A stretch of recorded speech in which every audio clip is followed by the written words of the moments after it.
Et attention, c'est l'heure de la grande épreuve, est-ce que j'ai tort? Je répète, c'est l'heure de la grande épreuve, est-ce que j'ai tort? Dans quelques instants, un secret Jean Leblanc va apparaître sur cette vidéo. Je répète, dans quelques instants, un secret Jean Leblanc va apparaître sur cette vidéo. Ne le regardez pas. Les parents seront tenus de partager cet épisode sur leur mur Facebook. Est-ce que vous êtes prêts? Go!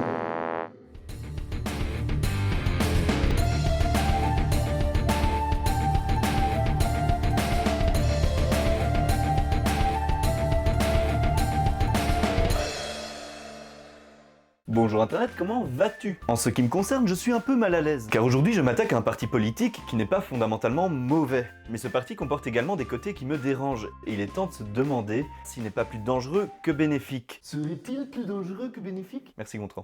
Pour les Français qui nous rejoignent, j'espère qu'il y en a. Le Parti du Travail de Belgique, PTB, est un parti communiste, marxiste pour être précis. Il a été fondé dans les années 60 par un certain Ludo Martens, un staliniste ayant soutenu que les millions de morts dans les goulags, l'Holocauste en Ukraine et d'autres joyeusetés ne sont que des médias mensonges. Sachant tout cela, ça va être difficile de te surprendre en te disant que ce parti a toujours fait un four digne de Titanic 2. Si, ce film existe. Ceci nous amène donc à la question suivante. Mais pourquoi on s'en fout pas? Eh bien parce que ces dernières années, tout comme le FN en France, le PTB a rompu avec son passé mal aimé et s'est complètement relooké.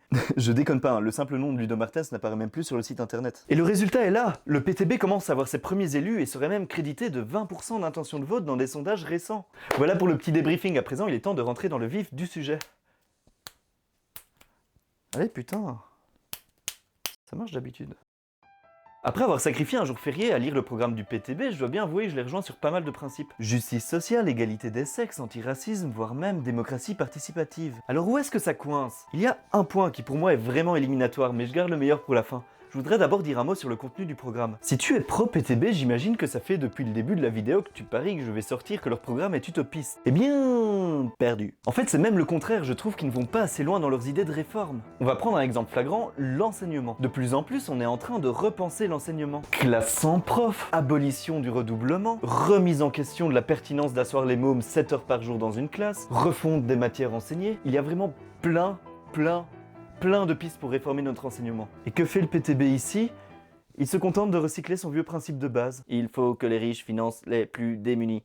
Je suis en général d'accord avec ce genre d'idée, mais ce n'est pas suffisant pour un projet politique crédible. Au final, les propositions du PTB sont aussi pauvres que la classe sociale qu'il défend. Ça me donne l'impression que le PTB est un peu un réceptacle comme ça pour ceux qui rêvent d'un autre système, mais que comme chacun a des rêves différents, on n'arrive pas à s'accorder sur des réformes concrètes. C'est ce qui rend le projet politique du PTB boiteux. Et c'est pour ça que je lui adresse un premier carton jaune. Oui, je sais, mais j'ai pas trouvé de carton jaune dans ma chambre. Go go gadget à la transition! Ok, je critique le programme du PTB, mais il n'est pourtant pas pire que celui de nombreux partis traditionnels. Alors pourquoi cette vidéo? En fait, à force d'écouter leur discours, j'ai fini par réaliser quelque chose. Le PTB est un parti qui attise la haine. Le ton est toujours cynique, voire agressif. Les écouter ne nous donne pas seulement envie de changer le système, ça développe également une haine contre certaines catégories de personnes. On a envie de casser du riche, de brûler du trader, de pendre du politicard. Sans rire, le nom du précédent Premier ministre apparaît plus dans le programme du PTB que les mots paix ou démocratie ou encore développement. Je partage le dégoût du PTB, mais je n'accepterai jamais qu'un parti politique incite à lyncher un groupe de personnes. Ce qu'il faut faire, c'est réfléchir à un système où ce genre de personnes ne peuvent pas prospérer. Mais jamais il ne faut s'attaquer aux gens directement. De la haine n'a jamais vaincu la haine, ça en attire toujours plus. Les tensions que le PTB crée entre les humains sont dangereuses. Il faut être plus malin que ça. C'est pour ça que je lui adresse ce carton rouge. Bordel, il y a vraiment une pénurie de cartons dans ma chambre. Le message que je voulais faire passer est que la haine du riche rend le PTB dangereux. Il n'est donc pas la solution miracle que de plus en plus de monde espère. Néanmoins, je suis assez opposé aux notions de cordon sanitaire et tout ça. Je pense qu'il faut inviter le PTB au débat et le défaire démocratiquement. Du coup, Internet, est-ce que j'ai tort? Si tu as aimé cette vidéo ou que tu as regardé le secret de Jean Leblanc, n'oublie pas de la partager partout autour de toi. À bientôt!